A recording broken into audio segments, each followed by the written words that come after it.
Since the thermophysical properties of each refrigerant differ, refrigeration professionals must learn to utilize saturation tables when analyzing refrigeration systems. A saturation table is simply a compilation of properties of a refrigerant at various saturated temperatures and pressures. Remember, the term saturated is used to describe a substance at its boiling point, so the information in the tables is only accurate for saturated conditions. In a refrigeration system, some areas where saturation occurs are the condenser, evaporator, and high-pressure receiver. Chapter 4 of the 2020 edition of RETA Book 1 includes saturation tables for ammonia and R22. The Certified Assistant Refrigeration Operator, or CARO study guide, has the ammonia table as well, which will be useful for those preparing to take the CARO exam. Chapter 30 of the 2021 version of ASHRAE Fundamentals has the saturation tables and the corresponding Molière diagrams for various refrigerants. A Molière diagram is a graphical display of the saturation table for a given refrigerant.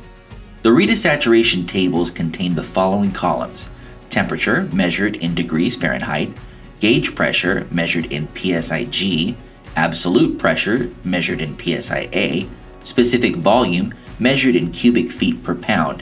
There are separate columns for liquid and vapor. Density measured in pounds per cubic foot. Like specific volume, there are separate columns for liquid and vapor. When I'm introducing someone to the saturation tables, it could be a little bit intimidating the first time they see the tables, just due to the amount of information that's there. The numbers can sometimes scare people away, especially because some of these numbers are shown to the fourth decimal place. Second, the units on the top here sometimes aren't the most familiar, and I want to really emphasize with people that there is nothing here to be intimidated by. These are just numbers. Doesn't matter how many decimal places, they're just numbers.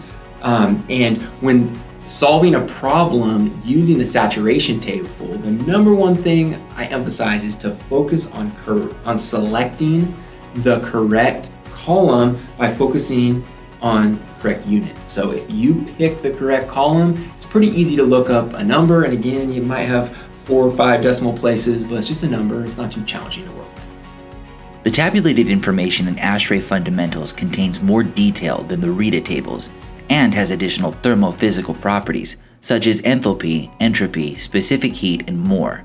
We'll focus our attention on the information provided in RETA's saturation tables. In closing, it is worth pointing out that the temperature pressure chart that is on the back of each RETA membership card is a condensed version of the ammonia saturation table. Let's learn how the saturation tables can be used by a refrigeration professional.